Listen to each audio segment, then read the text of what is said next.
Today we're going to be doing the Slayer modification on the Breville dual boiler. But before we do that, I just want to say welcome to Kabin's Coffee Corner. This channel is designed to help you choose the coffee gear you want to brew with at home.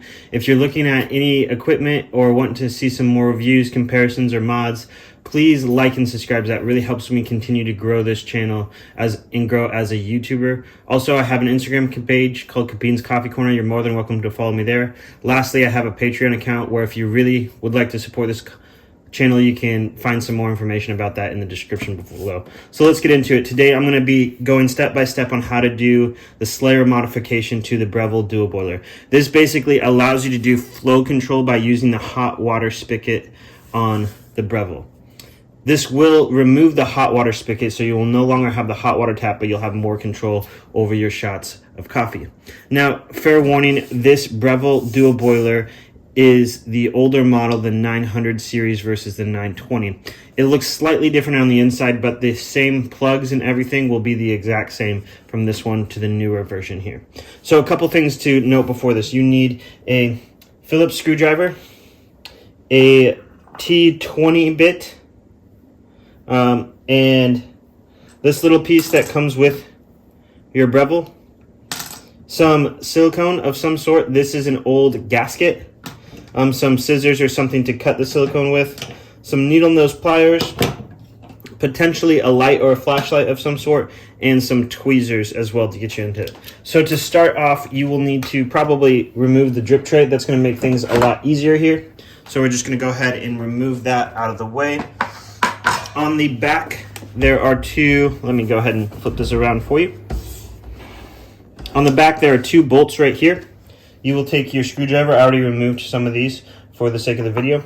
You will take your T20 bit and remove those. Then on the front side of it, there are two bigger recessed holes underneath of this, and you're going to need, there should be right about here on the machine, right there and right there. You will need to use a Phillips screwdriver to get those out. Once you get those off, you can then remove the top. Now, when you remove the top, what's going to happen is there's going to be a thing connected right here to the machine. I've already unscrewed that, so the top won't be able to come fully off without that. So I'm going to go ahead and show you that right here. There will be 5 bolts on this. There will be one here, one here, one here, one here, one here. Unscrew those, and it's good to go. And then there will be one more wire mounted on the top as well that you will need to unscrew there. Once you got that, you're good to go. Then you're going to take your pliers. Now, I put everything in a bowl because it makes it a little bit easier. So you're going to take your pliers and you're going to remove a few things. There is a water going from the solenoid valve, which is right here, to the boiler, and that needs to be moved into the hot water knob. So what you're going to do is you're going to take your needle nose pliers and you're going to remove this bottom clamp here, and mine is upside down, so that's going to be a little difficult to get, but you're going to use your needle nose pliers and do your best to pop that out in some way. This one will probably be one of the harder ones to get. Basically, the mod in itself is rather easy. It's just the removal of some of these difficult parts. It's also a little harder when you are left-handed to get this one out versus right-handed. All right, so I got the first pin out, and you might want a small paper towel just in case some of the water leaks out. So I'm going to take that paper towel, and I'm going to fold it right underneath all of that, so anytime water comes out, it will come out pretty easily and drip straight onto that paper towel. And you're going to pull straight back. That tube should come out. That one was way easier. The tube comes straight out, and what you need to be careful of is there's an O-ring in each one of these, so that's where your tweezers come in handy. You're going to grab your tweezers and grab that O-ring from there like so.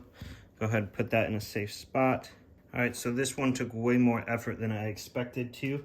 I think it was partially the angle, but with quite a bit of force, it came out perfectly fine.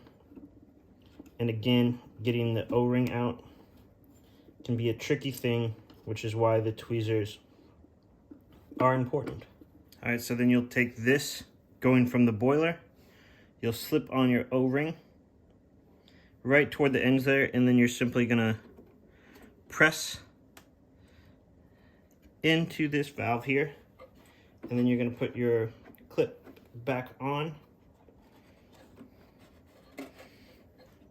and then you should hear it pop, and it's good to go, and it's snug on there. All right, now we're gonna go to a little bit different of an angle.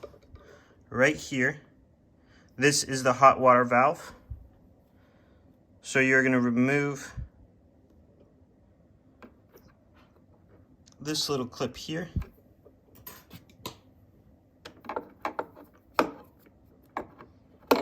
I'm gonna put the phone down for this.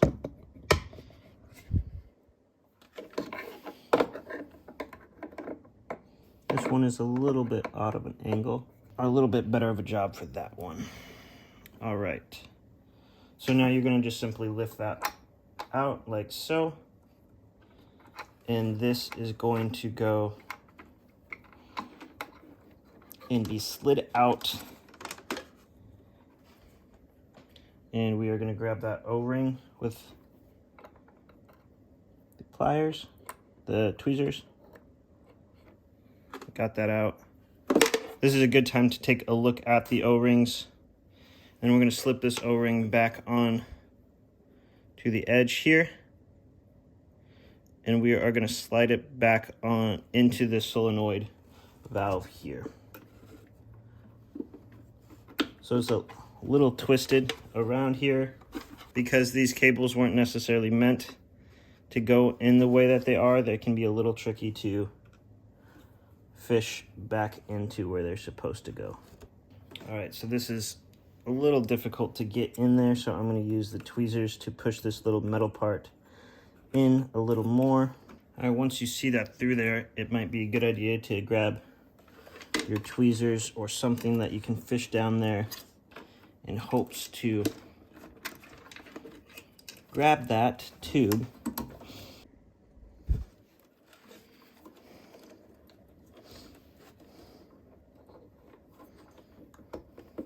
All right, so that took a little bit longer than expected, but I think we got it all going.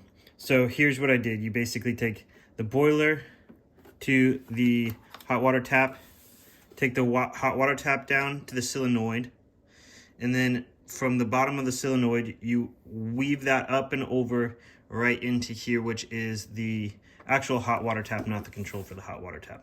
All right, so I noticed after doing this mod that I forgot one key thing, and that is the removal of the micro switch. So the micro switch is this right here. Basically, it engages the hot water tap. So as soon as you move that, it'll notify the hot water tap here. So you need to unscrew these two bolts here, and then just simply lay it in there. And you can hear that click there. So lay it in there in a way that it doesn't click, and then you'll simply click your manual button here. And I need to adjust the pre-fusion, and then you can adjust the flow rate using the knob there on the side. And there you have it. All right, so you can see that this takes a little bit more effort than expected. It all just depends on how easily you get those little prongs off and make the changes that you need to change. But it's a pretty straightforward one. It just could take a little bit of effort depending on how good you are using different tools and doing these small adjustments. Clearly for me, it was difficult to get some of that stuff off, but once you got it off, it was pretty straightforward on moving the right things, and it wasn't too confusing on my end. So I hope you find this video helpful. If you have any questions about this, please like and subscribe, and I'll give you more of a review on how this mod turned out in usage later on. So stay tuned for that. Thanks again for watching.